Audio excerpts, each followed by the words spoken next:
மகாபாரதமாகிற இதிகாசம் வேதங்களினுடைய சாரமாகவே அமைந்திருக்கின்றது. அந்த வேத சாரமாக இருக்கக்கூடிய மகாபாரதத்துக்குள்ளேயும் சாரமாக இருக்கக்கூடிய பகுதி என்பது ஸ்ரீ சஹஸ்ரநாம ஸ்தோத்திரம் என்று கொண்டாடப்படுகிறது.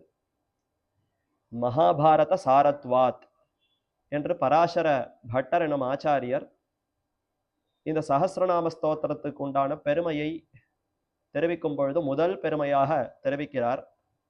6 பெருமைகள் இந்த சஹஸ்ரநாம ஸ்தோத்திரத்துக்கு உண்டு என்று தம்முடைய ஸ்ரீ பகவத்குண தர்ப்பணம் என்கிற வியாக்கியானத்திலே அருளி செய்யும் பொழுது முதல் பெருமையாக தெரிவிப்பது மகாபாரத சாரத்வாத். மகாபாரதம் என்கிற பெரிய இதிகாசம், சமுத்திரம் போன்று பல ஸ்லோகங்கள் கொண்டிருக்கக்கூடிய பெரிய இதிகாசம், அதற்குள்ளே சாரமாக அமைந்திருப்பது இந்த சஹஸ்ரநாம ஸ்தோத்திரம். பாரதே பகவத்கீதா என்று மற்றொரு இடத்திலே மகாபாரதத்துக்குள்ளே சாரமாக இருப்பது பகவத்கீதை என்று சொல்லப்பட்டிருக்க, பராசர பட்டர் இவ்விடத்திலே மகாபாரதத்துக்குள்ளே சாரமாக இருப்பது ஸ்ரீ சஹஸ்ரநாம ஸ்தோத்திரம்னு சொல்லுகிறாரே என்றால், அந்த பகவத்கீதையிலே கண்ணனெம்பெருமான் தன்னிடத்துல பக்தி செய்ய வேண்டும்னு விதித்தார். கர்மயோகம், ஞான யோகம் இதை நன்றாக கடைபிடித்தால் பின்னர் பக்தி யோகம் தொடங்கும்.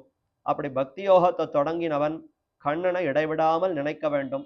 எம்பெருமானுடைய பெருமைகளை எப்போதும் எண்ணத்திலே கொண்டு தியானிக்க வேண்டும். அப்படி பெருமானுடைய பெருமைகளை எல்லாம் அறிவது எதை கொண்டு என்றால், அவருடைய எண்ணிலாத எண்ணிறந்த நாமங்கள். ஓராயிரமாய் உலகேழளிக்கும் பேராயிரம் கொண்டதோர் பீடுடையன் என்று ஆழ்வார் தெரிவிக்குமா போலே, தோள்களாயிரத்தாய், முடிகளாயிரத்தாய், பேர்களாயிரத்தாய் என்ன ஆயிரமான திருநாமங்கள் எம்பெருமான் கொண்டிருக்கிறான். அந்த நாமங்கள் மூலமாகவே எம்பெருமானுடைய பெருமையை நன்றாக அறியலாம் என்று அந்த நாமங்களை எல்லாம் தொகுத்து வழங்கி இருக்கிறார் வேதவியாசர்.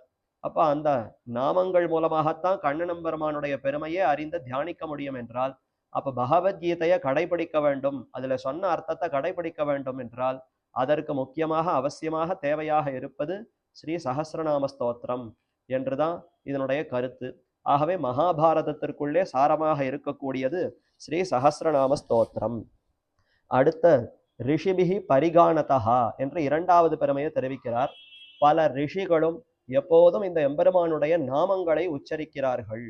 ரிஷிகள் எல்லாம் தியானத்திலே ஆழ்ந்து பெருமானை அனுபவிக்கிறார்கள்னு பார்க்கிறோம். அப்படி பெருமான தியானத்திலே கொண்டிருப்பவர்கள் இடவிடாமல் நாமங்களை உச்சரித்து கொண்டே இருப்பார்களாம். நாரதர் பிரம்மாவினுடைய மானசபுத்திரரா இருக்கக்கூடிய உயர்ந்த பிரம்ம ரிஷி, அவரே எப்போதும் நாராயண நாராயணங்கிற அந்த நாமத்தை உச்சரித்து கொண்டே 3 லோகத்திலையும் சஞ்சரிக்கிறார்னு பார்க்கிறோம். அந்த ஒரு ரிஷி மட்டுமல்ல, எத்தனையோ ரிஷிகளும் தங்களுக்கு எம்பெருமான தியானத்தில கொண்டு வருவதற்கு எது உறுதுணையாக அவர்கள் கொண்டிருந்தனர்னா அது சஹஸ்ரநாம ஸ்தோத்திரத்தை தான். அதனால தான் ரிஷிபிகி பரிகானதா, மீண்டும் மீண்டும் அவர்கள் இதை இசைக்கிறார்கள், பாடுகிறார்கள், எம்பெருமானுடைய நாமங்களை உச்சரிக்கிறார்கள். அப்போ வேதங்களை எல்லாம் கற்றுணர்ந்த ரிஷிகள் கூட நாமங்களிலே தான் ஈடுபடுகிறார்கள்னு சொன்னால், அப்ப அதுதானே மிகவும் சாரமாக இருக்கக்கூடிய ஒன்று. ஆகவேதான் மகாபாரதத்துக்குள்ளே இது சாரமானது, அனைத்து சாஸ்திரங்களுக்குள்ளேயும் இது சாரமானது. அடுத்து 3வது பெருமை வேதாச்சாரிய சமாஹாராத். வேதத்துக்கே ஆச்சாரியராக விளங்கக்கூடிய வியாசர், அவர் தொகுத்திருக்கிறார். வேதவியாசர் வேதங்களை பிரித்து கொடுத்த பின்னர் இது மட்டும் போராது, அனைவருக்கும் எளிமையாக ஒன்று தர வேண்டும் என்பதற்காக மகாபாரதத்தை செய்து, அந்த மகாபாரதத்துக்குள்ளேயும் இன்னும் எளிமையாக பலருக்கும் புரிய வேண்டும் என்பதற்காக எளிமையான ஒரு பகுதியாகவே இந்த சஹஸ்ரநாம ஸ்தோத்திரத்தை தொகுத்திருக்கிறார். ரிஷிகள் பலவிடங்கள்ல சொல்லப்பட்ட அந்த நாமங்களை எல்லாம் தொகுத்து தம்முடைய இதிகாசத்துக்குள்ள ஒரு பகுதியாக அமைத்திருக்கிறார்னா, அப்ப அவரே அதனுடைய பெருமையை எவ்வளவு மனதிலே கொண்டு அதை வழங்கி இருக்கிறார்னு பார்க்கணும். வேதவியாசர் தாம் நன்றாக வேதங்களை எல்லாம் நன்றாக அறிந்தவர், அத்தோடு அவர் எம்பெருமான தியானித்து அதிலேயே ஈடுபட்டிருக்கலாம். ஆனால் அது போராது, பலருக்கும் தேவையாக ஒரு நூலை அமைக்க வேண்டும், அதற்குள்ளேயும் பலருக்கும் பயன்படுமா போலே ஒரு பகுதியை அமைக்க வேண்டும் என்று பல ரிஷிகளும் ஈடுபட்டிருக்கக்கூடிய நாமங்களை எல்லாம் தொகுத்து இதிலே அன்போடு ஆதரத்தோடு கொடுத்திருக்கிறார்னா, ஆகவே வேதவியாசர் கொடுத்திருப்பதினாலேயே இதற்கு ஒரு பெருமை. இது மூன்றாவது பெருமையாக தெரிவிக்கப்பட்டிருக்கிறது. வியாசர் என்பவர் எம்பெருமானுடைய அவதாரம் என்றே முன்னாடி ஒரு ஸ்லோகத்துல பார்த்தோம். வியாசரூபாய விஷ்ணவே என்று. விஷ்ணுவினுடைய அவதாரம், விஷ்ணுவினுடைய வடிவமாகவே வியாசர் இருக்கிறார். வியாசர் விஷ்ணுனுடைய அவதாரம் என்னே கொண்டாடப்படுகிறார். ஆக அப்படிப்பட்ட வேதாச்சாரியரா இருக்கக்கூடிய வியாசர் தொகுத்திருக்கிறார்னு சொன்னால் அப்ப நிச்சயம் இதற்குத்தானே பெருமை இருக்க வேண்டும். அடுத்து பீஷ்மோத்கிருஷ்ட மதத்வதா. பீஷ்மர் அவர்தான் சிறந்த ஞானத்துக்கெல்லாம் ஒரே இருப்பிடமாக இருப்பவர்னு கண்ணன் தெரிவிக்கிறார். அம்பு படுக்கையில படுத்துக்கொண்டு அவர் இருக்கக்கூடிய அந்த நிலையிலே கண்ணன் எம்பெருமான் பாண்டவர்களை நோக்கி தர்மபுத்திரனை நோக்கி தெரிவிக்கிறார். ஞானானி அல்பி பவிஷ்யந்தி பீஷ்மே லோகாந்தரே கதே. பீஷ்மர் இந்த லோகத்தை விட்டு புறப்பட்டு போய்விட்டார்னு சொன்னால் அடுத்து ஞானமே இந்த உலகத்துல இல்லாமல் மழுங்கி போய்விடும். அப்ப அத்தனை சிறந்த அறிவு ஞானத்துக்கு ஒரே நிதியாக விளங்கக்கூடியவர் பீஷ்மர். அவரிடத்துல போய் எல்லா தர்மங்களையும் அறிவாய். ஏன்னா அடுத்து மேற்கொண்டு ராஜ்யத்தை நடத்தணுமா, ராஜாவாக முடிசூடி கொண்டு ராஜ்யத்தை ஆள வேண்டும்னு சொன்னால் சிறந்த தர்மங்களை கேட்டு உபதேசமாக பெற வேண்டுமே. ஆக அந்த தர்மங்களை எல்லாம் அறிந்தவர், எத்தனையோ தலைமுறைகளை பார்த்தவர், எப்படி செழுமையாக செம்மையாக ஆட்சி புரிய வேண்டும்ங்கிறது நன்றாக உணர்ந்தவர். அப்படிப்பட்ட ஞானத்துக்கு இருப்பிடமா இருக்கக்கூடிய பீஷ்மரிடத்துல போய் அர்த்தங்களை கேளும் என்று கண்ணனே உபதேசித்திருக்கிறார்னு சொன்னால் அப்ப பீஷ்மருக்கு எத்தனை பெருமை. அவராலேயே மிகவும் சிறந்ததுன்னு இந்த சஹஸ்ரநாம ஸ்தோத்திரம் அறிவிக்கப்பட்டிருக்கிறது. ஏன்னா கோதர்ம சர்வதர்மானாம் பவத பரமோ மதஹா என்று தர்மபுத்திரன் கேட்க ஏஷமே சர்வதர்மானாம் தர்மோ அதிகதமோ மதஹா என்று பீஷ்மர் சொல்லி அப்படிப்பட்ட கண்ணனுடைய நாமங்களை எல்லாம் இதோ உபதேசிக்கிறேன் என்று தர்மபுத்திரன் அந்த நாமங்களை சொல்லுன்னு கேட்காமலே இருக்க தானே அந்த பசுமாடு எப்படி மடியில பால் சுரந்ததுன்னா அதை பீச்சாமல் கொட்டாமல் இருக்க முடியாதோ அத மாதிரி இந்த பீஷ்மரும் தம்முடைய அந்த அன்பு ஆதரத்தினாலே இந்த நாமங்களை எல்லாம் உபதேசித்தார். ஆகவே பீஷ்மோத்கிருஷ்ட மதத்வதா, உத்கிருஷ்டதமமாக மிகவும் சிறந்தது, நானே இதைத்தான் கடைபிடிக்கிறேன் என்று தாம் கடைபிடிப்பதாக சொல்லப்பட்ட இந்த சஹஸ்ரநாம ஸ்தோத்திரம்ங்கிறது மிகவும் உயர்ந்தது என்று அடுத்த பெருமையை தெரிவித்தார். அடுத்து பரிக்கிரகாதி சேயதா என்றால் பெரியோர்கள் பலராலும் இது பரிகிரகிக்கப்பட்டிருக்கிறது. யாரோ ஒரு வேதவியாசர் ஒரு பீஷ்மர் மட்டும்தான் சொல்லி இருக்கிறார், மத்த யாரும் இதை பத்தி ஒன்றும் கருதவே இல்லை. இந்த சஹஸ்ரநாம ஸ்தோத்திரத்தை யாரும் எங்கேயுமே இதை பத்தி ஒன்றும் பேசவே இல்லை, எடுக்கவே இல்லை என்று இருக்கிறதான்னு பார்த்தால் அல்ல. எல்லா புராணங்களிலும் மற்ற அங்கங்கள், வேதங்களுடைய அங்கங்கள்னு சொல்லக்கூடக்கூடிய மற்ற பாகங்கள்லையும் சரி, உபாங்கங்கள்னு சொல்லக்கூடிய மற்ற விஷயங்கள்லையும் சரி, எல்லா இடத்துலையும் இந்த சஹஸ்ரநாம ஸ்தோத்திரத்துக்கு பெருமை நன்றாக கூறப்பட்டிருக்கிறதாம். இந்த சஹஸ்ரநாம ஸ்தோத்திரத்தை கை கொண்டு இதை சொல்லிக்கொண்டே மருந்து அரைக்க வேண்டும் என்று ஆயுர்வேத சாஸ்திரத்துல சொல்லப்பட்டிருக்கிறது. நிறைய மூலிகைகளை எல்லாம் பறிக்கும் பொழுதோ அதை தேய்த்து அதை லேக்கியமாகவோ உருண்டையாகவோ அதை மருந்துகளை செய்கிற அந்த தயாரிப்பு செய்கிற அந்த முறையிலேயும் சஹஸ்ரநாம ஸ்தோத்திரத்தை அனுசந்தித்து கொண்டே செய்ய வேண்டும் என்று அங்கெல்லாம் சொல்லப்பட்டிருக்கிறது. அதே மாதிரி பல மற்ற இடங்கள்லையும் நாட்டிய சாஸ்திரமோ மத்தமுண்டான இடங்கள்லையோ அதையெல்லாம் நன்றாக நல்லா அபியசிக்க வேண்டும்ங்கிற அந்த சமயத்திலேயே சஹஸ்ரநாம ஸ்தோத்திரத்தை சொல்லி பெருமானுடைய அருளை பெற்று மேற்கொண்டு அதை அபியசிக்கலாம் என்று சொல்லப்பட்டிருக்கிறது. ஆக இப்படி பல இடங்கள்லையும் வியாதிகள் போவதற்கும் சரி, அதே மாதிரி சிறந்த ஆற்றல்கள் யுத்த கலையில சத்திரியர்களுக்கு அந்த யுத்தம் செய்வதற்கு வில் ஆற்றல், அந்த ஆற்றல் எல்லாம் வர வேண்டும்னா அதற்காக சஹஸ்ரநாம ஸ்தோத்திரத்தை ஜபிப்பது என்று பலவிடங்கள்லையும் எல்லா சாமானியப்பட்ட ஒரு நிவாரணம், எதோ நமக்கு கர்மங்களால எத்தனையோ பாதிப்புகள் அதெல்லாம் நிவாரணமாக வேண்டும், அதெல்லாம் போக வேண்டும், தொலைய வேண்டும், என்னென்னமோ பீடைகள் நம்மளை சுத்தி படுத்துகிறதுன்னா அதெல்லாம் தொலைய வேண்டும் என்று இப்படி எதற்காக இருப்பினும் பலவிடங்கள்லையும் இந்த சஹஸ்ரநாம ஸ்தோத்திரத்தையே சொல்லி இதை அனுசந்தியுங்கோள், இதை நன்றாக பெருமானிடத்துல விண்ணப்பித்தால் அனைத்து துக்கங்களும் போகும், சமஸ்த துக்காணி விமுக்தாணி பவந்தின்னு சொல்லப்பட்டிருக்கிறதுனாலே. ஆக இப்படி இந்த பெரியோர்கள் பலரும் இதை அங்கீகரித்து சொல்லியிருப்பதுங்கிறதே சஹஸ்ரநாம ஸ்தோத்திரத்திற்கு அடுத்த பெருமையாக சொல்லப்பட்டிருக்கிறது. யாரோ பெரியோர்கள் ஆதரிக்கிறது ஒரு பக்கம் இருக்கட்டும், நாஸ்திகர்கள் கூட நாமங்களை சொல்லித்தானே எம்பெருமான் இல்லைன்னு வெய்ய முடியும். யாரோ நாஸ்திகன் கடவுள் இல்லை எம்பெருமான் இல்லைன்னு சொல்லணும்னா கண்ணன், ராமன், வராகன், நரசிம்மன் அந்த பெருமானுடைய நாமங்களை உச்சரித்துத்தானே சொல்ல வேண்டும். அப்ப யாராக இருப்பினும் நாமங்களை அவர்கள் ஆதரிக்கிறார்கள். எம்பெருமானையே இல்லைன்னு சொல்லுபவர்கள் கூட நாமத்தை அவர்கள் அங்கீகரித்தால்தான் எம்பெருமான இல்லைன்னு சொல்ல முடியுமா? அதனால இந்த நாமங்களுக்கு எத்தனையோ பெருமை. வாச்சிய பிரபாவம் போலன்று வாசக பிரபாவம். எம்பெருமானுக்கு பெருமை இருக்கோ இல்லையோ, நாமங்களுக்கு நிச்சயம் பெருமை உண்டு. அவரிடத்துல நேர நமக்கு விரோதம் இருந்தால் கூட இந்த நாமங்களை சொல்லவே நமக்கு காரியங்கள் நடைபெறும் என்றெல்லாம் கூட பார்ப்பதினாலே இது வேதங்களுக்கு கூட இந்த அங்கீகாரம் இல்லை. வேதங்களை பலரும் ஒத்துக்கிறார்களான்னு பார்த்தால் யாரும் ஏற்றுக்கொண்ட மாதிரி தெரியல. ஆனால் சஹஸ்ரநாமத்தை ஒத்துக்கொண்டு யாரோ தெரியாதவர்கள் கூட சஹஸ்ரநாமத்தை சொல்லி அவர்கள் பலனை பெறுகிறார்கள்னு பார்க்கிறோம். ஆக இப்படி இருப்பதினாலே பரிகிரகாதிசயதகாங்கிற இந்த பெருமை அடுத்த பெருமை.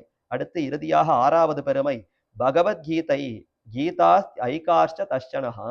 பகவத்கீதையோடு ஒத்த கருத்து உடையது. பகவத்கீதை என்ன சொல்லுகிறதோ அதை எப்படி கடைபிடிக்க வேண்டுமோ அதை இந்த சஹஸ்ரநாம ஸ்தோத்திரம் ரொம்ப எளிய விதத்துல எளிய முறையில சொல்லுகிறது. இன்னும் கேட்டா அதுல 18 அத்தியாயம் இருக்கு பகவத்கீதையில. அதுல முதல் 6 அத்தியாயம் கர்மயோகம் ஞான யோகத்தை பத்தி சொல்லுகிறது. அடுத்த 6 அத்தியாயம் பக்தி யோகத்தை சொல்லுகிறது. அடுத்த 6 அத்தியாயம் விடுபட்ட பொருள்கள். இந்த 12 அத்தியாயத்துல என்னென்னலாம் முக்கியமா சொல்ல வேண்டுமோ அதை மீண்டும் ஒரு தடவை சொல்லி என்ன விடப்பட்டதோ அதையெல்லாம் சேர்த்து தொகுத்து சொல்லப்படுவது மீதி இருக்கக்கூடிய 6 அத்தியாயங்கள். இதுல சாரமாக என்னன்னா கண்ணனிடத்துல பக்தியை வளர்த்து கொள்ள வேண்டும். அந்த பக்தியை மட்டுமே இந்த 1000 நாமங்கள் பேசுகின்றன. இந்த 1000 நாமங்கள் மீண்டும் கர்மயோகம் ஞான யோகம் அதெல்லாம் பத்தி பேசி பின்னாடி பக்தியை பத்தி சொல்லுகிறதான்னா நேர சாரமா இருக்கக்கூடிய பக்தி கண்ணனம்பெருமானுடைய பெருமை அதை மட்டுமே முழுமையாக இது கொண்டு விளக்குவதினாலே இது கீதா ஐகாஷ்ட தஷ்சனஹா என்று அடுத்த பெருமையை கொண்டிருக்கிறது. ஆக இதற்கு மேல மற்றொரு பெருமை என்னன்னா கண்ணனை அமர்ந்து கேட்ட பெருமை. இது 7வது பெருமையாக கொள்ளலாம். சாட்சாத்து புண்டரீகாட்சனான கண்ணன் தாமே அமர்ந்து பீஷ்மர் சொல்ல சொல்ல இந்த நாமங்களை கேட்டிருக்கிறார். இன்பம் பயக்க எழில்மலர் மாதரும் தானும் இவ்வேழுலகை இன்பம் பழக்க இனிதுடன் வீத்திருந்து ஆழ்கின்ற நங்கள் பிரான் என்று திருவாய்மொழியில நம்மாழ்வார் தெரிவிக்கிறார். ராமாயணத்தை எம்பெருமான் கேட்டார். அதே போல திருவாய்மொழியும் கேட்டார். ரெண்டுத்துக்கும் என்ன வித்தியாசம் அப்படின்னா ராமாயணத்தை கேட்கிற சமயத்துல சீதையை விட்டு பிரிந்து தனியாக ராமன் இருந்து கேட்டார். ஆனால் திருவாய்மொழியை கேட்கக்கூடிய சமயத்திலே பிராட்டியம் தானுமாக சேர்ந்து அமர்ந்து ரொம்ப சந்தோஷமாக திருவாய்மொழியை கேட்டார்கள். அது மாதிரி சஹஸ்ரநாம ஸ்தோத்திரத்தை சொல்லும் பொழுது அருகே ருக்மிணியோன் மற்ற நாச்சிமார்களோ இல்லை என்றாலும் கண்ணன் விருப்பத்தோடு அங்கு அமர்ந்து ராமனாக இருக்கிற சமயத்துல கூட துக்கம் சீதையை பிரிந்த துன்பத்தில கேட்டார்னு கொள்ளலாம். ஆனால் இங்க பிரிவில்லையே, ருக்மிணியை விட்டுதான் வந்திருக்கிறார். திரும்பி போனா ருக்மிணியை அடையத்தான் போகிறார். ஆக மிகுந்த அன்போடு எந்த துக்கமும் இல்லாமல் ரொம்ப விஸ்ராந்தியா அமர்ந்து கொண்டு இந்த 1000 நாமங்களையும் கண்ணனே செவிமடுத்து கேட்டிருக்கிறார்னு சொன்னால் அப்ப அது அடுத்த பெருமையாக கொள்ளலாம். இப்படி இத்தனை பெருமைகள் இருப்பதினாலே அவசியம் சஹஸ்ரநாம ஸ்தோத்திரத்தை அனைவரும் ஆதரித்து கற்க வேண்டும், அதை அனுசந்திக்க வேண்டும்னு அவதாரிக்கையில பராசர பட்டர் காட்டினார். மேற்கொண்டு ஸ்லோகங்களுக்கு வியாக்கியானத்தை அருளுகிறார். அதையும் என்னன்னு சுருக்கமாக பார்க்கலாம். ஸ்ரீ வைஷம்பாயன உவாச்ச. வைஷம்பாயனர் அவர் தானே ஜனமேஜயனுக்கு உபதேசிக்கிறார். மகாபாரதம்ங்கிறது கதைக்குள் கதை. அதாவது 2 பேர் பேசிப்பா, அவர்கள் ஒருத்தருக்கு ஒருத்தர் கேள்வி கேட்டால் ஏற்கனவே இதை போல இன்னொருத்தர் கேள்வி கேட்டிருக்கிறார், 2 பேர் பேசிக் கொண்டிருக்கிறார்கள், அதை பத்தி உனக்கு சொல்லுகிறேன்னு வைஷம்பாயனர் எடுத்து சொல்லுவார். சரி, அவர்கள் தான் என்ன பேசிண்டான்னு பார்த்தா அவர்கள் இன்னொரு 2 பேரை சொல்லி அவர்கள் கேள்வி கேட்டு ஒருத்தர் பதில் சொன்னார்னு இப்படி ஒன்றுக்குள்ள ஒன்றாகத்தான் அமைந்திருக்கும். அது மாதிரி பார்த்தால் வேதவியாசர் கொடுத்திருப்பினும் அவர் எப்படி அமைத்திருக்கிறார், வைஷம்பாயனர் ஜனமேஜயனுக்கு உபதேசிக்குமா போலே இந்த மகாபாரதத்தை அமைத்திருக்கிறார். ஆகவே இப்ப வைஷம்பாயனர் ஜனமேஜயனுக்கு சொல்லுகிறார், இதோ அன்று அந்த மகாபாரதம் யுத்தம் நடந்த சமயத்துல பீஷ்மரிடத்துல போய் தர்மபுத்திரன் கேட்டார் என்கிற விஷயத்தை தான் சொல்லுகிறார். ஸ்ருத்வா தர்மான் அசேஷேன பாவனானிச்ச சர்வசா யுதிஷ்டிர சாந்தனவம் புனரேவ அபியபாஷத. யுதிஷ்டிரன் யுத்தத்துல ஸ்திரமாக நிற்பவனா, யுதினா யுத்த களத்திலே ஸ்திரமாக இருப்பவன் யாரோ யுதிஷ்டிரன் என்று அவனுக்கு பெயர். ஸ்திரமாக நின்றாரான்னா யுத்தமே வேண்டாம் வேண்டாங்கிறதுல ஸ்திரமா இருந்தார். என்னத்துக்கு யுத்தம், எதுவும் வேண்டாம், நாங்க பாட்ட காட்டுல தபசிகளை போல வாழ்ந்து அப்படியே எங்களுடைய ஆயுஷை முடித்துக் கொள்ளுகிறோம்னு சொல்ல அப்படி கூடாது. அது அந்தணர்களுக்குன்னு இருக்கக்கூடிய கடமை. நீ க்ஷத்ரியன், நாட்டை காக்க வேண்டியது உன்னுடைய பொறுப்பு. நீ போய் இந்த மாதிரி நான் யுத்தம் பண்ணுவதில்லைன்னு பின்வாங்கலாமா? அவசியம் யுத்தம் செய்யணும். தீயவர்களிடத்திலிருந்து ராஜ்யத்தை ரட்சிக்கணும், காப்பாற்றணும். ஆகவே நீ யுத்தம் செய்து சண்டை இட்டு அவர்களை எல்லாம் தோற்கடிக்கணும். நீ யுத்தம் செய், வெற்றி தோல்வியை நான் பார்த்து கொள்ளுகிறேன்னு கண்ணன் பேசித்தான் அவரை சமாதானப்படுத்தி யுத்தத்துக்கு அழைத்து கொண்டு வந்தார். அப்படி கண்ணன் சொன்ன பிற்பாடு யுத்தத்துல ஸ்திரமா நின்றார்னு கொள்ளலாம். முதல்ல தாம் ஸ்திரமாக இல்லை என்றாலும் கண்ணன் சொன்னார்னா அவசியம் கேட்டு நடக்கணும் என்று பாண்டவர்கள் ஐவருமே அப்படித்தான் கண்ணனிடத்துல உறுதி கொண்டிருந்தனர். ஆகவே அதற்கப்புறம் யுத்தத்துல ஸ்திரமாக நின்றவர் இப்ப கண்ணன் சொன்னாரேங்கிறதுக்காக வந்து பீஷ்மரிடத்துல அமர்ந்து அத்தனை தர்மங்களையும் கேட்டாராம். அதத்தான் ஸ்ருத்வா தர்மான் அசேஷேன. சேஷம்னா மிச்சம்னு அர்த்தம், எஞ்சியது மீதி இருப்பதுன்னு அர்த்தம். அசேஷம்னா ஒன்றும் மிச்சம் இல்லாமல், துளி கூட எதையும் விடாமல் அனைத்தையும் கேட்டார். தர்மான், ஒவ்வொன்றும் தர்மங்கள், எல்லாமே சிறந்த வேதத்தில சொல்லப்பட்டிருக்கக்கூடிய வழிகள், உபாயங்கள். அதை செய்ய செய்ய சிறந்த நன்மை ஏற்படும், புண்ணியங்கள் ஓஹோன்னு ஏற்படும். எம்பெருமான் மிகவும் மகிழ்வார், பாபங்கள் அத்தனையும் தொலையும். தர்மேன பாபம் அபனுததி. தர்மத்தை செய்ய செய்யவே பாபங்கள் போகும். நம்ம பாவத்தை போக்கிக் கொள்ளணுங்கிறதுக்காக எத்தை செய்யலாம் எத்தை செய்யலாம்னு தேடுறோமே, எதையோ செய்து பாப்பங்களை போக்கிக் கொள்ள வேண்டும்ங்கிற அவசியமே இல்லை. எதையோ செய்ய வேண்டும், ரொம்ப கடுமையாக தபஸ் புரிய வேண்டும், நெருப்புக்கு நடுவுல நிற்க வேண்டும், ரொம்ப என்னென்னமோ உடம்ப வருத்தி கொண்டு அப்படியெல்லாம் செய்ய வேண்டுமான்னு கேட்டால் அவ்வளவெல்லாம் இல்லை. நமக்குன்னு இயற்கையில அந்த வேதத்துல விதிக்கப்பட்டிருக்கக்கூடிய தர்மங்களை செய்யவே, அவனவனுக்குன்னு வர்ணாசிரம தர்மங்களை செய்யவே பாபங்கள் தொலையும் என்று சொல்லப்பட்டிருக்கிறது. அப்ப க்ஷத்ரியனுக்கு உண்டான தர்மங்களை எல்லாம் அறியணுமா? ஒரு ராஜாவாக இருந்து அத்தனை குடிமக்களையும் நடத்த வேண்டும். அவர்கள் ஒவ்வொருத்தரும் துன்பப்படாமல் அவர்கள் எல்லோரும் நன்மை அடைய வேண்டும். பெரியது சிறியதை நலியாதபடி பார்க்க வேண்டும். ரொம்ப பலிஷ்டன், பலம் பொருந்திய ஒருத்தன் ரொம்ப பலம் இல்லாத ஏழைகளை துன்புறுத்தி கொண்டு இப்படியெல்லாம் இருக்கக்கூடாது. அப்ப அதையெல்லாம் பார்த்து நீக்கி எல்லோரும் சிறப்பாக வாழும்படியாக செங்கோல் ஆட்சி புரிய வேண்டுமா? அப்ப எல்லா தர்மங்களையும் தெரிந்து கொள்ள வேண்டுமே. அந்தந்த நாட்டுல இருக்கக்கூடிய ஜனங்களை எப்படி நடத்தணும், பிராமணர்களுக்கு உண்டான தர்மத்தையும் ராஜா அறியணும், க்ஷத்ரியனுக்கு உண்டான தர்மத்தையும் அறியணும், வைசியனுக்கு உண்டான தர்மத்தையும் அறியணும், மீதி இருப்பவர்களுடைய தர்மத்தையும் அறியணும். ஒவ்வொருத்தரும் அந்தந்த தர்மங்களை செய்யும்படி இவர்தான் நடத்தணும். ஆகவே ஒரு ராஜாவுக்கு அவ்வளவு பொறுப்பு இருக்கு. ஆகவே எல்லா தர்மங்களையும் அமர்ந்து கேட்டாராம். யுத்த களத்துல பீஷ்மரிடத்துல அமர்ந்து மொத்த தர்மங்களையும் கேட்டார். ஸ்ருத்வா தர்மான் அசேஷேன பாவனானிச்ச சர்வசா. அந்த தர்மங்கள் எல்லாம் எப்படிப்பட்டவை? பாவனானி, தூய்மையானது. கேட்கும் பொழுதே நமக்கு தூய்மையை கொடுக்க வத்தது. அந்த தர்மங்களை உபதேசிக்க கேட்கிற சமயத்திலேயே பாபங்கள் தொலையுமா. நம்முடைய அந்த தீய எண்ணங்கள், நம்முடைய ரஜோகுணம் தமோகுணம் மடிந்து சத்துவகுணம் உயரும். இப்படி உண்டா? உலகத்துல வைத்தியர் இடத்துல போகிறோம், மாத்திரை சீட்டு எழுதி கொடுக்கிறார். எழுதி கொடுத்த அந்த மாத்திரைகள் என்னன்னு காதுல வாங்கின்றதுனாலேயே நோய் போகிவிடுமா? வியாதி போய் விடுமானா போகாதே. வாங்கி மாத்திரையோ 1 வாரமோ 10 நாளோ சாப்பிட்டால்தான் வியாதி தொலையும், துன்பம் போகும், இன்பம் ஏற்படும். ஆனால் இங்க தர்மங்களை செய்த பிற்பாடு நமக்கு தூய்மை வரும், பாபங்கள் போகும் கிடையாதுங்கிறார்.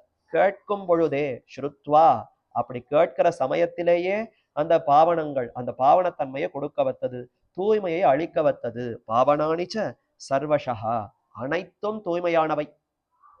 இந்த தர்மங்கள்ல ஏதோ சிலது மட்டும்தான் தூய்மையை கொடுக்கும், மற்றதெல்லாம் வெறுமனே நமக்கு வேற வழி இல்லாமல் செய்தே ஆக வேண்டும் என்பதே கிடையாது. ஒரு சின்ன ஆச்சமனம்ன்ற ஒரு காரியம், அச்சுதாய நமக அனந்தாய நமகான்னு அந்த நாமங்களை சொல்லி ஆச்சமனம் செய்தால் அது கூட நமக்கு தூய்மையை கொடுக்க வத்தது. ஆச்சமனம் தானே, அதை செய்யாமல் விட்டால் என்ன என்று இருக்கக்கூடாது. அதை செய்வதும் நமக்கு தூய்மையை கொடுக்கும். அதை செய்யலைன்னா பாவம் வரும், அது ஒரு பக்கம் இருக்கட்டும். ஆனால் இதை செய்யவே நமக்கு தூய்மை வருகிறதா? அப்ப ஒவ்வொன்றுமே நமக்கு தூய்மையை கொடுக்கக்கூடியது. பாவனானிச்ச சர்வசா. யுதிஷ்டிர சாந்தனவம். சாந்தனவம், சாந்தனவினுடைய பிள்ளை பீஷ்மர், அதனால சாந்தனவம்ன்றது பீஷ்மரை குறிக்கிறது. பீஷ்மரிடத்துல புனரேவ, மறுபடியும் அபியபாஷத, மீண்டும் ஒரு தடவை பேசினாராம். யுதிஷ்டரர் மறுபடியும் பீஷ்மரை பார்த்து மொத்தத்தையும் கேட்டுட்டேன், ஆனாலும் திருப்தி ஏற்படலை. இது அனைத்தையும் கேட்டாலும் திருப்தி ஏற்படணுமா இல்லையா? ஓஹோன்னு நிறைய கேட்டாச்சு, இனி கேட்பதற்கு எதுவும் இல்லை. அனைத்தையும் கேட்ட பிற்பாடு எவ்வளவு தெம்பு, எவ்வளவு தைரியம், என்ன ஒரு திருப்தி, முகப்பொழிவு வரணும். ஆனால் யுதிஷ்டிரருக்கு அப்படிப்பட்ட ஒரு தெம்பு, ஒரு திருப்தியே வரலையாம். இத்தனை கேட்ட பிற்பாடும் எது சிறந்தது, எதை நாம கடைபிடிக்க வேண்டும்ங்கிறதுல சந்தேகம் வந்துடுச்சு. ஓஹோன்னு நிறைய விஷயங்களை அவரும் கொட்டினார், மொத்தத்தையும் இவரும் தெரிந்து கொண்டார். ஆனா கடைபிடிக்கணும்ன்ற வரும்பொழுது எதை கடைபிடிப்பது அது புரியவில்லையே. எங்கு தொடங்குவது, எப்படி செய்வது, இதுல ரொம்ப சந்தேகமா இருக்கேன். அப்ப அதை தெளிய பெற வேண்டும். இதுல உயர்ந்தது எது, அதை கடைபிடிக்கலாம். ஏன்னா நாமா எத்தையோ உன்னை கடைபிடிக்க போய் அது ரொம்ப சாமான்யமாக இருந்து அங்க அந்த படிக்கட்டிலிருந்து மேல எங்கேயோ போவதற்கு பல ஜென்மங்கள் பிடிக்கும்னு சொன்னால் அப்படியெல்லாம் சிக்கிக் கொள்ளக்கூடாது. எடுத்த எடுப்பிலேயே முதல்ல செய்யும் பொழுதே சிறந்த ஒன்றை கைப்பற்றி கொண்டால் அப்ப அதுவே நமக்கு உஜ்ஜீவனத்தை கொடுத்து விடும். அது என்னன்னு தெரிந்து கொள்ள வேண்டும் என்பதுதான் இப்ப ஆசை. அந்த ஆசையோடு இப்ப மறுபடியும் வந்து கேட்க வேண்டும்னு வருகிறார். மேலும் மேலையார் செய்வனகள் ஆண்டாள் காட்டினால திருப்பாவையில எனக்கு ஏதோ ஒண்ணு பிடிக்கிறதுன்னு நான் செய்யவே கூடாது. என்னுடைய முன்னோர்கள் எதை செய்திருக்கிறார்களோ அதைத்தான் நான் செய்ய வேண்டும். எல்லா புஸ்தகங்களையும் வாசிச்சு பார்த்தேன். பல தர்மங்கள் இருக்கு. இதுல எனக்கு இது மிகவும் பிடித்தது நான் செய்கிறேன் என்று அப்படி செய்யலாமான்னு பார்த்தால், அப்படி செய்வது கொஞ்சம் 2ஆம் பட்சம்தான். ஆனா நம்முடைய முன்னோர்கள் எதை ஆச்சரித்திருக்கிறார்களோ, பெரியோர்கள் எதை செய்திருக்கிறார்களோ, அதை செய்வதில் நமக்கு விருப்பம் இருக்க வேண்டும். மேலையார் செய்வனகள் வேண்டுவன கேட்டியேல். ஆண்டாளும் திருப்பாவையில தெரிவித்தாள். நம்முடைய முன்னோர்கள் மேலையார்கள் அவர்கள் செய்த காரியத்தை தான் நானும் செய்கிறேன். நான் ஏதோ புதுசா செய்கிறேன்னு கண்ணனே என்னிடத்துல நீ ஏதோ புதுமையை பார்க்க வேண்டாம். நான் இப்போ உன்னிடத்துல வந்து பிரார்த்திப்பதுங்கிறது முன்பே என்னுடைய பெரியோர்கள் எல்லாம் செய்திருக்கக்கூடிய விஷயம். உன்னையே பற்றி உன்னிடத்துல பிரார்த்திப்பதுங்கிறது பெரியோர்கள் காட்டின விஷயம் என்று அங்கு ஆண்டாள் தெரிவித்தாள். அதே மாதிரி இப்ப தர்மபுத்திரனோ நாம எதையோ ஒன்றை எடுத்து செய்வதுங்கிறத விட நம்முடைய மூதாதையரா இருக்கக்கூடிய அந்த பீஷ்மர் அவர் தாம் எது சிறந்தது தாம் எதை கை கொண்டிருக்கிறாரோ அதையே நாமும் செய்தால்தான் நமக்கும் ஸ்ரேயஸ். அதுதான் நம்முடைய ஸ்வரூபத்துக்கும் தகுந்தது. ஆகவே நாமும் அதைத்தான் செய்ய வேண்டும் என்று அந்த எண்ணத்தோடு வந்து கேட்கிறார். ஆச்சாரியன் உகந்தது எதுவோ அதைத்தானே செய்யணும். சிஷ்யனுக்கு எது கடமை, ஆச்சாரியன் எதுல உகக்கிறாரோ அந்த விஷயத்தை கடைபிடிப்பதுதான் சிஷ்யனுக்கு ஸ்வரூபம். இப்ப சிஷ்யனாகத்தான தர்மபுத்திரன் இருக்கிறார். ஆக பீஷ்மாச்சாரியர் தமக்கு எது பிடித்தது என்று நமக்கு அறிவித்தால் அதையே செய்யலாமே என்பதற்காக வந்து கேட்கிறாராம். ஆக அதை கேட்கிறார். அடுத்து லோக சங்கிரகம்னு ஒண்ணு இருக்கே, உலகத்தவர்கள் அவர்களுடைய நன்மைக்காகவும் இவர் கேட்கணும். இவர் சிறந்த க்ஷத்திரியர், ராஜாவாக இருக்கிறார். அப்ப ராஜாவா இருக்கக்கூடியவர் தான் எதை கடைபிடிக்கிறாரோ மக்கள் அவ்வழி, பிரஜைகளும் அதே வழியில தானே போவார்கள். மன்னன் எவ்வழியோ மக்களும் அவ்வழி. அப்ப ராஜா எதை கடைபிடிக்கிறாரோ அதைத்தான் மக்களும் கடைபிடிப்பார்கள். இப்ப ராஜா தனக்கு உயர்ந்ததா இருக்கக்கூடிய எதையோ ஒன்றை கடைபிடித்து விட்டு பின்னாடி வருபவர்களுக்கு அதை கடைபிடிக்காமல் போய்விட்டதுன்னா என்ன செய்ய முடியும்? தான் வழி நடத்தக்கூடிய அந்த பாதையில இருக்கக்கூடியவர் தன்னை பின்னாடி வருபவர்களையும் தன் பாதையில வழி நடத்த வேண்டும்னு சொன்னால் அப்ப அவர்களுக்கு எது முடியுமோ அதைத்தான் தானும் செய்யணும். எனக்கு பிடித்திருக்கிறது என்னால முடியும் என்று நான் எதையோ பெரிய உயர்ந்த காரியத்தை செய்து விட்டு பின்னாடி வருபவர்களால் அதை செய்ய முடியாமல் போனால் பெரிய பாப்பம் வரும். அவர்களை எல்லாம் வழி நடத்தாத குற்றம் அது முதல்ல அரசனுக்கு வரும். அதற்கடுத்து அவர்களுக்கெல்லாம் நாசம் வேற ஏற்படும். ஏன்னா பின்னாடி வருபவர்கள் எல்லாம் ஒன்றும் தெரியாது, பாமர ஜனங்கள். ஓ ராஜாவே இதை செய்திருக்கிறாரும் நாமும் செய்வோமேன்னு தொடங்குவார்கள். ஆனால் அதை தலை கட்ட முடியாமல் செய்ய முடியாமல் பாதியிலே அவர்கள்லாம் நழுவி விடுவார்கள். அப்படி நழுவினதுனாலே அவர்களுக்கு குற்றம் வரும். அந்த குற்றமும் சேர்ந்து இப்ப ராஜாவுக்குத்தான் வரும். அப்ப அவர்களை வழி நடத்தாத குற்றம், அடுத்து அவர்கள்லாம் நழுவி கீழே விழுந்ததுனால ஏற்பட்ட குற்றம், இதெல்லாம் ராஜாவுக்கு அரசனுக்கு வருமா? ஆகவே நாம இந்த மாதிரியான பாப்பங்களுக்கு ஆளாக கூடாது. ஆகவே பின்பு நம்மை பின்பற்றுபவர்களுக்கும் எது பொருத்தமாக இருக்குமோ அதை பீஷ்மரிடத்துல கேட்டு தெளிய வேண்டும் என்பதற்காக இப்ப பீஷ்மரிடத்துல வந்து கேட்கிறார். ஆக சுத்வா தர்மான் அசேஷேனங்கிற அந்த ஸ்லோகத்தை பார்த்தோம். அடுத்து யுதிஷ்டிர உவாச்ச என்ன அடுத்த ஸ்லோகத்துல அவர் கேட்கிறார். கிமேகம் தெய்வத்தம் லோகே கிம்வாப்யேகம் பராயணம் ஸ்துவந்தக்கம் கமர்ச்சந்தஹ பிராப்னுயுர் மாணவா சுபம் கோதர்ம சர்வதர்மானாம் பவத பரமோமதஹ கிம் ஜபன் முச்சியதே ஜந்துர் ஜன்ம சம்சார பந்தனாத். 2 ஸ்லோகங்கள். ஆனா இதுல இருக்கக்கூடிய கேள்விகள்னு பார்த்தா 6 கேள்விகள் இருக்கிறது. 6 கேள்விகள் 2 ஸ்லோகங்கள். அதுல யுதிஷ்டிரர் இப்ப முதல்ல என்ன கேட்கிறார்? கிமேகம் தெய்வத்தம் லோகே கிம்வாப்யேகம் பராயணம். இந்த முதல் வரியில 2 கேள்விகள் இருக்கு. 2மே உபேயத்தை பத்தின கேள்வி. உபாயம்னு ஒண்ணு, உபேயம்னு ஒண்ணு. உபாயம்னா வழி, உபேயம்னு சொன்னால் அடையக்கூடிய இலக்கு, புருஷார்த்தம்னு அர்த்தம், பயன். எந்த பயனை நாம அடைகிறோமோ அது உபேயம். எதன் மூலமாக அடைகிறோமோ அதற்கு உபாயம்னு பெயர். இதை தமிழ்ல சொல்லும் பொழுது பேரு ஆறுன்னு சொல்லுவார்கள். பேருன்னு சொன்னால் பயன், நாம் அடையக்கூடிய அந்த புருஷார்த்தம் இலக்கு, அதுதான் பேரு. அதே அதை அடையறதுக்கு வழியாக இருப்பதற்கு ஆறுன்னு பெயர். இதை வந்து மார்க்கம்னு சொல்லலாம், உபாயம்னு சொல்லலாம். இப்படி பல சொற்கள். அதுல உபேயத்தை பத்தி, புருஷார்த்தத்தை பத்தி, நாம் அடையக்கூடிய அந்த பயன், அந்த எம்பெருமான் அவரைத்தானே நாம் அடையணும். என்ன நாம மோட்சத்தை அடைகிறோம், முக்தி பெறுகிறோம்னு சொன்னால் முக்திங்கிறது என்ன? பரமாத்மாவை அடைந்து தொண்டு புரிவது, அவரை அனுபவிப்பது, அதுதானே முக்தி. அப்ப முக்திங்கிற சொல்லுக்கே எம்பெருமான் பிரம்மம்னு தான் அர்த்தம். அந்த பிரம்மத்தை அடைகிறோம். பிரம்மம்ங்கிறது தான் இப்ப புருஷார்த்தம், இலக்கு. அவரே உபாயம், அவரே உபேயமா இருக்காருன்னு வச்சுப்போம். அடுத்து அவரை அடைவதற்கு அவரே உபாயமாகவும் இருக்கிறார். இது நம்முடைய சம்பிரதாயத்திலேயே சொல்லக்கூடிய முக்கியமான ஒரு உயர்ந்த கருத்து. மற்ற சம்பிரதாயங்கள் இப்படி சொல்லுகிறார்களான்னு பார்த்தால், அவரவர்கள் சாதனத்தை செய்து பெருமான அனுபவிக்க வேண்டும்னு சொல்லுகிறார்கள். பெருமான அடைய வேண்டும். உபாயம் வேறு உபேயம் வேறுன்னு பல சம்பிரதாயங்கள்ல உண்டு. ஆனால் ஸ்ரீ வைஷ்ணவ சம்பிரதாயம்னு சொன்னால் இரண்டும் ஒன்றே. பெருமானே உபாயம், பெருமானே உபேயம். அப்படிப்பட்ட உபேயமா இருக்கக்கூடிய எம்பெருமான பத்தின 2 கேள்விகள். கிமேகம் தெய்வத்தம், தெய்வத்தம் தேவத்தை, உயர்ந்த தெய்வத்தை. ஏகம் தெய்வத்தம் கிம், ஒரே தேவத்தை யாரு? நிகரற்ற தேவத்தை யாரு? ஒரு தேவத்தைனா அந்த ஒருவராக இருக்கக்கூடியவருக்கு நிகர் மற்றொருவர் கிடையாது, சமமும் கிடையாது. ந தத் சமஸ்ய அபியதிகஷ்ட திருஷ்யத்தேன்னு பிரம்மத்துக்கு அடையாளம். யாரு பரமாத்மா, பரமபுருஷன் யாருன்னா அவருக்கு சமமானவர்களும் யாரும் இல்லை, அவருக்கு மேம்பட்டவர்களும் இன்னொருத்தரும் இல்லை. தன்னொப்பார் இல்லப்பன், ஒத்தாரும் மிக்காரும் இளையாய மாமாயன் என்று ஆழ்வார்கள் பலவிடங்களிலே தெரிவிக்கிறார்கள். அப்ப அப்படிப்பட்ட அந்த ஏகம் தெய்வத்தம், ஏகம்னு சொன்னால் ஒரு தெய்வம் என்று நேரடியான பொருள். ஆனா ஒருங்கிறதுக்கு என்ன அர்த்தம்? ஒருத்தி மகனாய் என்று அங்க சொல்லுகிற அந்த பாசுரத்துல இதே போலத்தான் அர்த்தம். ஒப்பற்றவள், நிகரற்றவள். கண்ணனையே கர்ப்பத்துல கொண்டிருந்தாள் தேவகின்னா, அந்த மாதிரியான பாக்கியம் எந்த பெண்ணுக்குமே கிடைக்கலையே. அப்ப அந்த தாய் ஒருத்தி தான். அடுத்தவள் கர்ப்பத்துல சுமந்தாலும் வளர்த்த பெருமைங்கிறது யசோதைக்குத்தான் கிட்டியது. ஆகவே அவளும் ஒருத்தி தான், அவளுக்கு இருக்கக்கூடிய பெருமை இன்னொருத்தருக்கு இல்லை. அது மாதிரி இங்க ஏகம் தெய்வத்தம்னு சொன்னால் இந்த தெய்வத்துக்கு சமம் இன்னொரு தெய்வம் கிடையாது. இந்த தெய்வத்துக்கு இருக்கக்கூடிய பெருமை மற்றொரு தெய்வத்துக்கு கிடையாது. இவர்தான் தெய்வம்னு சொல்ல தகுந்தவர். மத்தையோர்களெல்லாம் இவருடைய அனுகிரகத்தினாலே, அருளாலே தேவதை என்கிற பட்டத்தை பெற்றிருக்கிறார்களே தவிர இவரே நிகரற்றதாய் ஒப்பற்ற தெய்வத்தமாக விளங்குகிறார். அப்படிப்பட்டவர் யார்னு கேள்வி. அந்த தெய்வம் யார்? லோக்கியதே அனேன அப்படின்னா இதனால பார்க்கப்படுகிறது. சாஸ்திரத்தினால தான் நான் எம்பெருமானையே பார்க்கிறோம். சாஸ்திராது வேத்மி ஜனார்தனம். இத திருதராஷ்டிரன், கண்ணை இழந்திருக்கக்கூடிய திருதராஷ்டிரனுக்கு சஞ்சயன் சொல்லுகிறார். சஞ்சயனோடு சேர்ந்து நட்பு. இருவரும் ஒருவரிடத்துல தான் பாடம் வாசித்தார்கள்.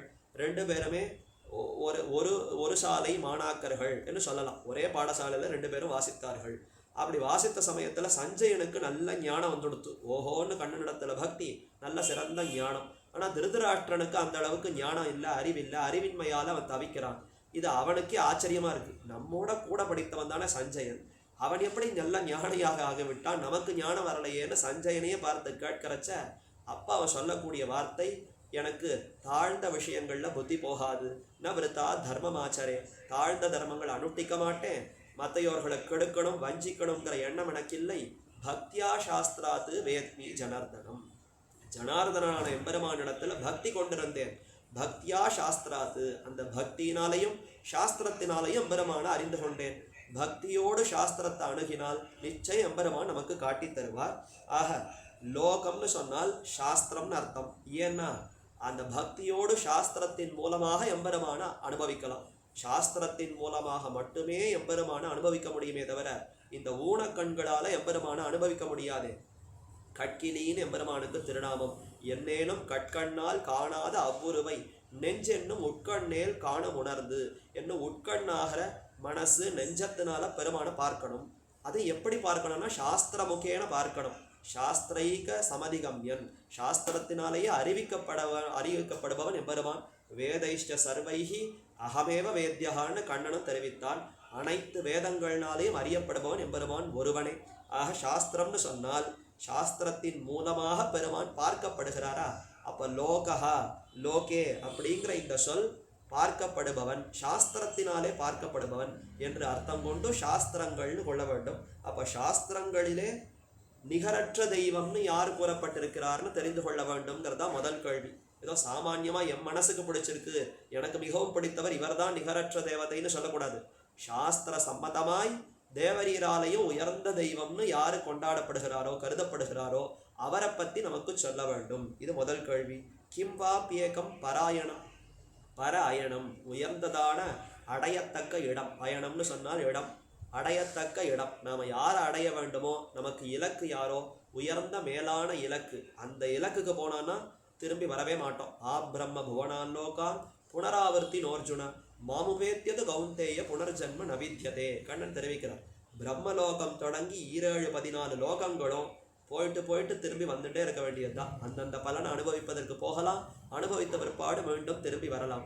ஆனால் கண்ணனை அடைந்தோம், எம்பெருமான அடைந்தோம்னு சொன்னால் மீட்சி இல்லை, திரும்பி வருதல்ங்கிறதே கிடையாது, புனராவர்த்தி என்று இதைத்தான் வடமொழியில தெரிவிக்கிறார்கள். புனராவர்த்தியே கிடையாது, மீண்டு வருதலே இல்லாத இருக்கக்கூடிய அப்படிப்பட்ட பராயணம் ஏகம் பராயணம். கிம் வாபி ஏகம் பராயணம். அப்போ உயர்ந்த அந்த அடையத்தக்க இடம், அப்படிப்பட்ட அந்த உயர்ந்த முக்தி ஸ்தானம் எது என்று கேட்கிறார். அதுவும் இலக்கு தானே. அப்ப இலக்கு தெய்வம், தெய்வத்தை அடைவது. தெய்வம்னு சொன்னால் அவருக்கு ஒரு இருப்பிடம் இருக்கணுங்கிறது இதுல நிச்சயமாகிவிட்டது. இப்போ அத்வைத மதத்துல இந்த இருப்பிடம் எல்லாம் கிடையாது, இருப்பதே பிரம்மம் ஒன்றுதான். அந்த பிரம்மமே நான்கிற அந்த உணர்வு ஞானம் வந்துடுத்துன்னா முக்தி வந்துடுத்து என்றெல்லாம் சொல்லுகிறார்களே, அப்படி அல்ல. இப்ப பராயணம்னு சொல்லப்பட்டிருக்கிறதே, அயனம்னு சொன்னால் இடம், பர அயனம் மேலான ஒரு அயனம், ஒரு இடத்திற்கு போய் அனுபவிக்க வேண்டும் என்று இருப்பதினாலே, அப்போ தெய்வத்துக்கு இருப்பிடம்ங்கிறது ஒன்று உண்டு, பிரம்மத்துக்கு வாசஸ்தானம் உண்டு, அது நித்திய விபூதியாக அமைந்திருக்கிறது. அப்படிப்பட்ட அந்த இடம் எது, யார் அடைய வேண்டும், யார் அந்த உயர்ந்த தேவதை என்பது இந்த 2 கேள்விகள். அது முதல் வரியில இருக்கு. அடுத்து இப்போ உபாயத்தை பத்தி மீதி இருக்கக்கூடிய 4 கேள்விகள். உபேயமா இருக்கக்கூடிய எம்பெருமான், அவரை பத்தி 2 கேள்விகள். யார் அடைய வேண்டும், யார் அடைந்தால் மறுபடியும் வருதல் இல்லை, எப்பேற்பட்ட அந்த இடத்துல அடைய வேண்டும் என்று அதை கேட்டார். அடுத்து உபாயம், சரி அந்த எம்பெருமான அடைவதற்கு வழிகள்னு இருக்கிறதே, அதை பத்தியும் கேட்டு விடலாம். எந்த வழியில போனால் அந்த எம்பெருமான அடைய முடியும், அந்த இலக்கை அடைய முடியும், ஆகவே அதையும் கேட்கணும்னு ஸ்துவந்தகம், இது ஒரு கேள்வி. கம் அர்ச்சந்தகா, இது அடுத்த கேள்வி. பிராப்னுயுர் மாணவா சுபம் என்பதை இந்த 2 சேர்த்துக்கணும். கம் ஸ்துவந்தகா, ஸ்துவந்தகம் பிராப்னுயுர் மாணவா சுபம். மாணவாகா மனுஷ்யர்கள், மனித பிறவியில் இருக்கக்கூடிய அனைவரும் அர்த்தம். மனுஷனாக பிறவி எடுத்திருக்கக்கூடிய அனைவருமே.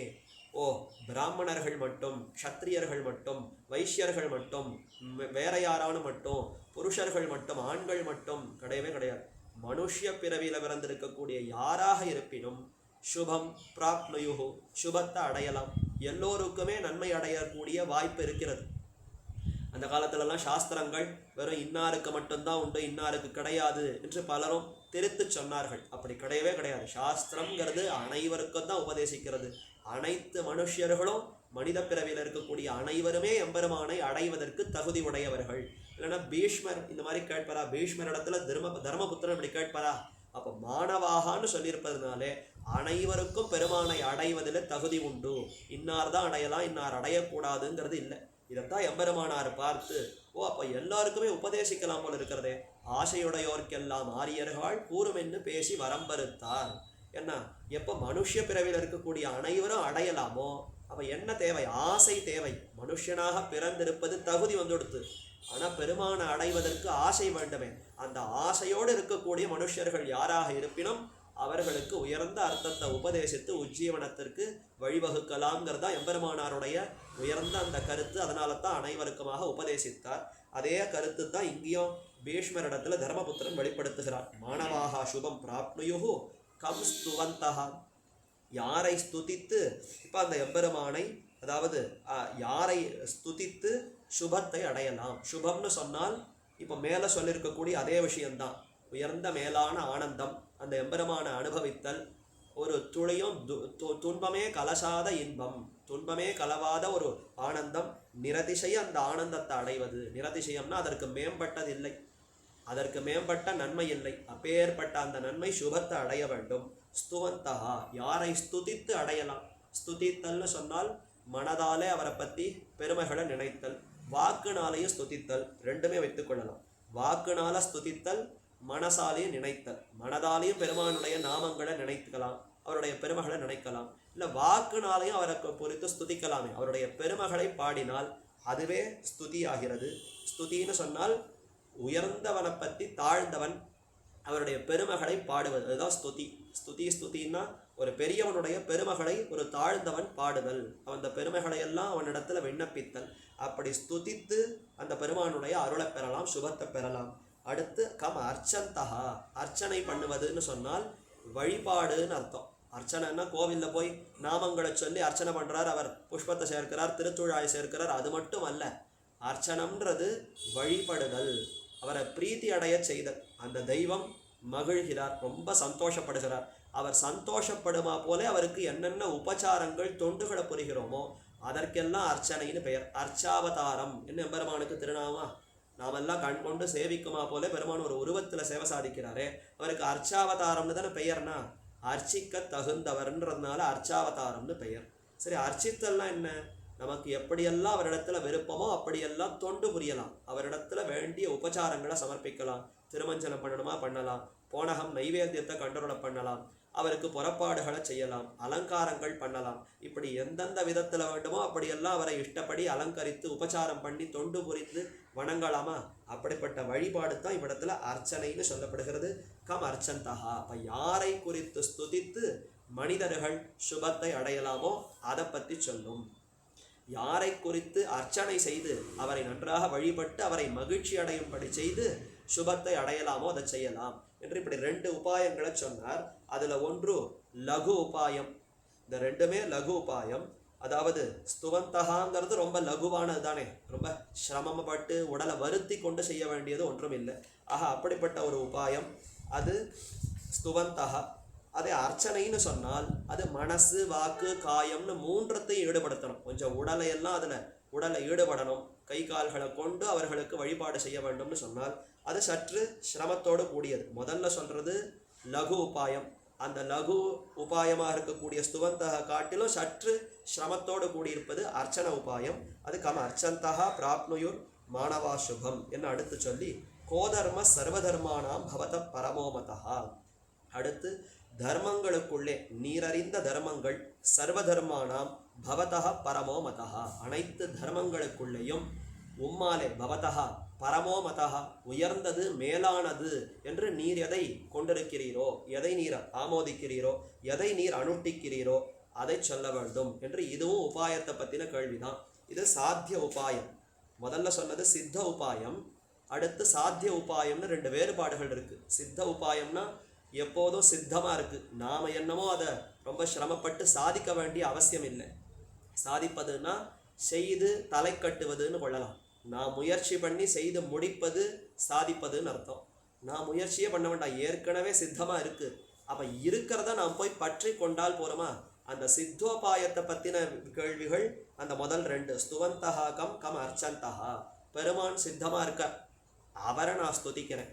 அவர் சித்தமா இருக்கார், அவரை நான் வழிபடுகிறேன். இந்த சித்தத்துக்கும் சாத்தியத்துக்கும் உலகத்துல லௌகிகமா ஒரு உதாரணம் பார்க்கணும்னா, நம்ம துணிமணி கடையில போய் துணி வாங்குறோம்.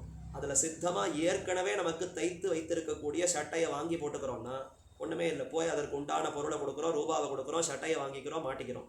ஆனால் துணியாக வாங்கி அதை தைப்பவரிடத்துல கொடுத்து என்னுடைய அளவையும் கொடுத்து அவர் தைச்சு கொடுக்கணும்னு சொன்னால் அது சாத்தியம். நான் துணியை வாங்கி அவரிடத்துல கொடுத்து அளவு கொடுத்து அவர் தைச்சு கொடுத்த பிற்பாடு அதை வாங்கி போட்டுக்கிறேன். அப்போ அதில் என் முயற்சி இருக்கேன். துணியை வாங்கணும், அளவு கொடுக்கணும், இன்னொருத்தர் தைக்கணும், இத்தனையும் இருக்கு. ஆனால் சித்தமாக இருக்கு. கடையில் போனால் வரிசையாக பல வண்ணங்களில் மாட்டி வச்சிருக்கா, எதை வேணுமோ பார்க்குறேன், எடுக்கிறேன், என் அளவுக்கு சரியாக இருந்தால் போட்டு மகிழ்கிறேன். இப்போ சித்த உபாயம் நேராக கொண்டு போய் பைசாவை கொடுத்து வாங்கிக்கிறது அது.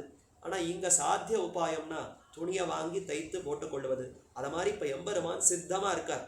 அவரை ஸ்துதிக்கிறேன், அவர் மகிழ்கிறார், அவரை அர்ச்சிக்கிறேன், அவர் மகிழ்கிறார், அதனாலேயே சுபத்தை அடைகிறேன்.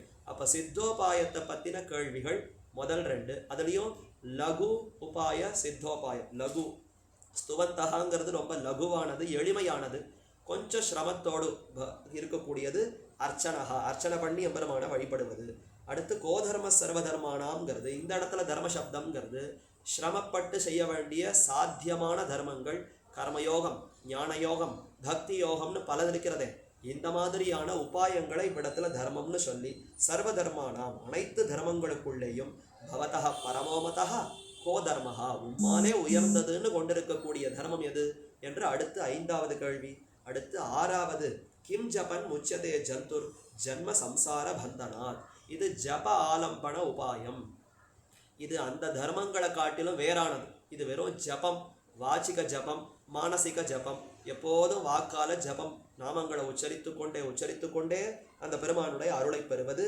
இதுல நம்முடைய முயற்சி இருக்கு. இந்த ஜபத்தை உபாயமாக மதிக்கிறான். இது வழி, நான் ஜபம் செய்து பெருமான மகிழ்விக்கிறேன் என்று இதுல சாதன புத்தியோடு செய்யப்படக்கூடிய ஜபம். கிம் ஜபன் முச்சியத்தே ஜந்துஹு. இந்த இடத்துல ஜந்துர்னு இருக்கா, மேல மனுஷினஹா மாணவாகான் இருந்தது, இங்க ஜந்துஹோன் இருக்கு. பிறவி எடுத்தவர்கள் யாராக இருப்பினும் மனுஷ்ய பிறவிதான் இல்லை, வாக்கினால சொல்லக்கூடிய அளவிற்கு யாருக்கெல்லாம் சாமர்த்தியம் இருக்கோ யாராக இருப்பினும், ஜபம் செய்வதற்கு சாமர்த்தியம் இருக்கக்கூடிய அந்த ஜந்துவாக இருப்பினும். என்ன புராணங்கள் எல்லாம் பார்த்தா யானை, கஜேந்திரன்கிற யானை எம்பெருமானுடைய நாமத்தை உச்சரித்து ஆதி மூலமேன்னு அழைத்ததுன்னு இருக்கிறதுன்னு பார்க்கிறோம். அது மாதிரி பல இடங்கள்லையும் மற்ற விலங்குகள் கூட எம்பெருமானிடத்துல ஈடுபட்டு பெருமானுடைய நாமங்களை உச்சரித்ததாக பார்க்கிறோம். அப்ப எந்த ஜந்துக்கு சாமர்த்தியம் இருக்கிறதோ அந்த ஜந்துக்களை எல்லாம் கொள்ளலாம். அனைத்து ஜந்துக்களும் ஜன்ம சம்சார பந்தனாத், பிறவி ஜன்மம் சம்சாரம், இந்த பிறவி எடுத்து இதுல உழலுதல். ஜன்மம்ங்கிறது பிறப்பு, சம்சாரம்ங்கிறது பந்தம், இதுல கட்டுப்பட்டு உற்றார் உறவினர்களோடு சேர்ந்து இந்த சுகங்களை துய்த்தல், இன்பங்களை அனுபவித்தல், வருத்தல் படுதல், இதிலிருந்து விடுபடணும். ஜன்ம சம்சார பந்தனாத்து முச்சியத்தே, இதிலிருந்து விடுபடுதல் முக்தி ஜந்துக்களுக்கு கிடைக்க வேண்டும்னா கிம் ஜபன், எதை ஜபித்து முக்தி அடையலாம்? இதுவும் சாத்தியோபாயம்தான். அப்ப சித்தோபாயம், சாத்தியோபாயம், இதை பத்தி இறுதியாக அந்த 4 கேள்விகள் 3, 4, 5, 6. அதே போல உபேயம், புருஷார்த்தமா இருக்கக்கூடிய எம்பெருமான பத்தின கேள்விகள் முதல் 2 கேள்விகள், கிமேகம் தெய்வதம் லோகே கிம்பாப்பியகம் பராயணம் என்று இப்படி கேட்டு இருக்கிறார். இதற்கு பதிலை ரொம்ப ஆச்சரியமா பீஷ்மாச்சாரியர் மேற்கொண்டு தெரிவிக்கிறார். பல ஸ்லோகங்கள்ல எந்த வரிசையில இதற்கு பதில் தெரிவிக்கிறார் என்பதையும் பார்த்து மேற்கொண்டு நாமங்கள் உண்டான வியாக்கியானத்தை பராசர பட்டர் எப்படி அருளுகிறாருங்கிறதையும் அனுபவிக்கலாம் என்று கூறி அமைகிறேன். பிருந்தாரண்ய நிவாசாய பலராமானுஜாய ருக்மிணி பிராணநாதாய பார்ப்பசூதாய மங்களம். ஆழ்வார் திருவடிகளே சரணம், பெருமானார் திருவடிகளே சரணம், ஜீயர் திருவடிகளே சரணம்.